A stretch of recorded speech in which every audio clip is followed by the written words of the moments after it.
Une ambiance digne des plus grandes rencontres sportives. Un stade de 17 000 places, des joueurs stars. Et une finale diffusée en direct sur Internet, suivie par des millions de téléspectateurs.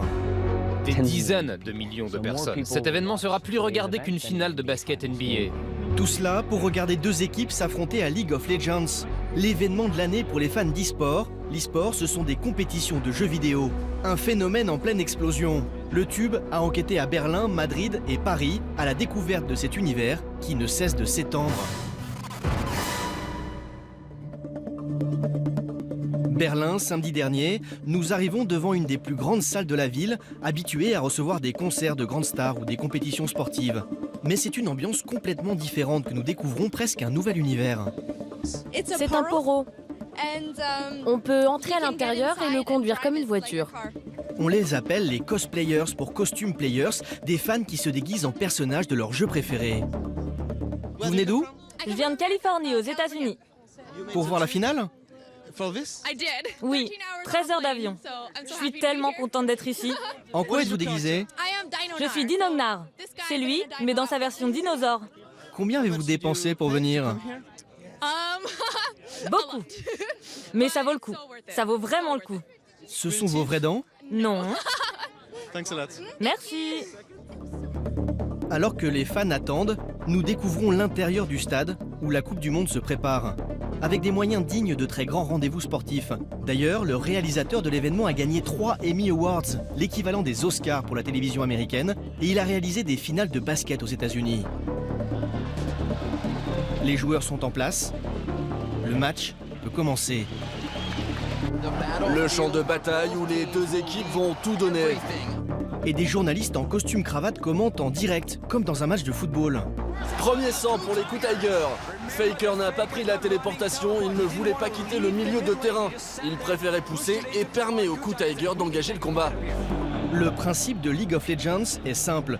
Deux équipes, 5 contre 5, c'est le premier qui détruit la base de l'autre qui a gagné. Un jeu qui mêle vitesse, stratégie et baston, le plus puissant en e-sport. 70 millions de joueurs dans le monde, mais comment ce jeu s'est-il imposé? Voici Dustin Beck, un des boss de Riot Games, l'éditeur du jeu. On ne pensait pas que ça deviendrait aussi énorme. Tout commence en 2009, date à laquelle le jeu est lancé. On a regardé les autres sports comme le football ou le basketball. Ces jeux se jouent toujours sur le même terrain. Alors, nous voulions, dans notre League of Legends, imiter ça et n'avoir également qu'un seul terrain.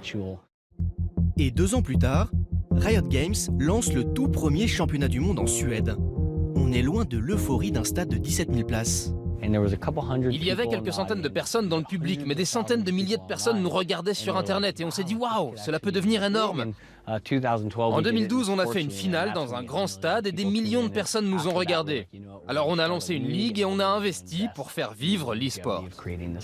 En 2013, la LCS, League of Legends Championship Series, est créée.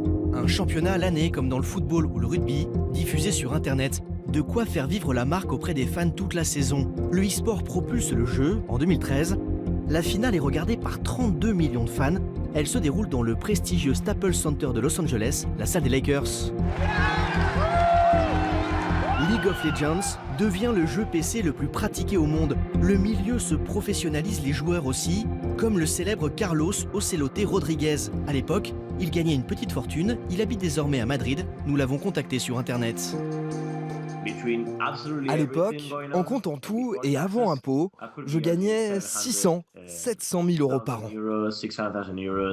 Et aujourd'hui, 3 ans plus tard, Ocelote est devenu une image pour les marques, avec par exemple une souris d'ordinateur à son nom. Mais c'est aussi et surtout devenu un chef d'entreprise qui a levé des fonds auprès d'investisseurs pour lancer sa propre équipe de joueurs de e-sport. Les budgets sont impressionnants. Aujourd'hui, le budget de mon équipe est de 5 à 6 millions d'euros. Et ça ne fait que grandir. L'année prochaine, ce sera peut-être 10 millions. Et celle d'après, 20. Le marché explose. Et je pense que dans 5 ans, on atteindra les 100 millions d'euros de budget. Des millions d'euros, des millions de spectateurs, des joueurs stars, alors les sponsors affluent. Nous nous faufilons dans la loge Diamant, la plus prestigieuse du stade, pour rencontrer Alban Dechelotte, qui est venu spécialement d'Atlanta pour cette finale. On attendait ça avec impatience. Ce Français est le responsable mondial des partenariats e-sport d'une des boissons gazeuses les plus vendues au monde.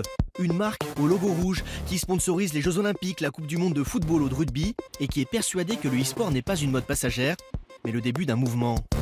C'est quelque chose qui va grandir au fur et à mesure que de nouvelles générations vont rentrer dans le e-sport. Donc on pense que la même image que le jeu vidéo a grandi parce qu'en fait les gens avaient commencé à 15 ans de jeux vidéo, en ont 35, 40 aujourd'hui et font toujours partie de la communauté. On pense que le e-sport va s'agrandir par les nouveaux en fait entrants. On n'est pas forcément dans l'idée que des gens de 50, 60 ans vont se mettre au e-sport, on est plutôt dans l'idée que les jeunes vont naturellement se mettre au e-sport. Et c'est par ce biais-là que ça va s'agrandir. Et ce phénomène générationnel touche aussi l'Hexagone. Ce même samedi à Paris, Borakim, alias Yellowstar, est en tournée promotionnelle. Il a 23 ans, c'est le meilleur joueur français de League of Legends qui a participé à 4 Coupes du Monde. Pourtant favorite cette année, son équipe a été éliminée en demi-finale. Le joueur se rend porte de Versailles à la Paris Game Week, le plus gros salon de jeux vidéo d'Europe, pour un événement publicitaire. Avant d'entrer sur scène, il revêt son habit bardé de sponsors. Cette chaussure-là, il y a notre nom derrière et c'est nos tenues qu'on doit avoir sur scène.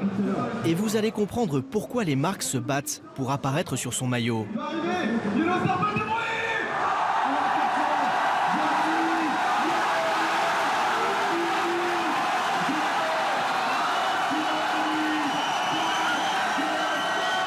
Cela fait rêver, mais l'envers du décor est moins glamour, comme il nous le confie quelques heures plus tard. Juste avant le tournoi mondial qui a commencé au mois d'octobre, grosso modo, on commençait à partir de 9h et on finissait la journée vers 23h. Donc ça fait des très longues journées. Et en gros, notre rythme de vie, ça serait entraînement, donc travail, manger et dormir. Jouer devient un métier. D'ailleurs, aux États-Unis, à Chicago, l'Université de l'Illinois a créé un diplôme de e-sport depuis l'année dernière, avec ce spot publicitaire pour attirer les étudiants du monde entier. The proposal was to have a varsity League of Legends team to offer scholarships to get the best players here, an area for them alone where they can go practice and play games and take it seriously. Retour à Berlin, où finalement les SKT ont gagné la finale 3-1. Avec dans leur équipe le meilleur joueur au monde, Faker, un Coréen, il a 19 ans. Faker, que nous retrouvons en conférence de presse quelques minutes plus tard, ce joueur gagne plus d'1 million de dollars par an. Qu'allez-vous faire avec votre argent et que conseillez-vous aux joueurs qui veulent devenir comme vous? Je n'ai pas encore décidé de ce que je vais faire avec cet argent. Mais je pense que je vais en mettre un maximum à la banque. Pour ceux qui veulent devenir comme moi, un joueur professionnel, je leur conseille de beaucoup travailler. Une réponse bien calibrée à la manière d'un sportif professionnel. Devenir joueur de jeux vidéo est devenu une affaire très sérieuse. Ce secteur est la première industrie culturelle depuis 5 ans. Avec le phénomène e-sport, deviendra-t-il le plus regardé? Salut Sylvain. Bonjour Ophélie. On vient de le voir dans ton enquête, là où tu étais à Berlin, il y avait 17 000 personnes dans le stade, mais on l'a bien compris, c'est un phénomène mondial. Ah oui, on aura les chiffres début décembre, ça pourrait dépasser les 30 millions de spectateurs, ce qui est un chiffre quand même incroyable. Et dans le même temps, ça a été diffusé en France en direct dans 36 cinémas, mais aussi au Zénith de Toulouse et à la Mutualité à Paris. Oui, ce sont les images qu'on voit là, juste derrière nous qu'on a tournées. Oui, et là, il y a près de 1000 personnes qui ont payé chacune 30 € pour voir sur grand écran la finale de League of Legends, commentée par Ponf Études. Ce sont les noms des 2 commentateurs d'e-sport les plus connus en France.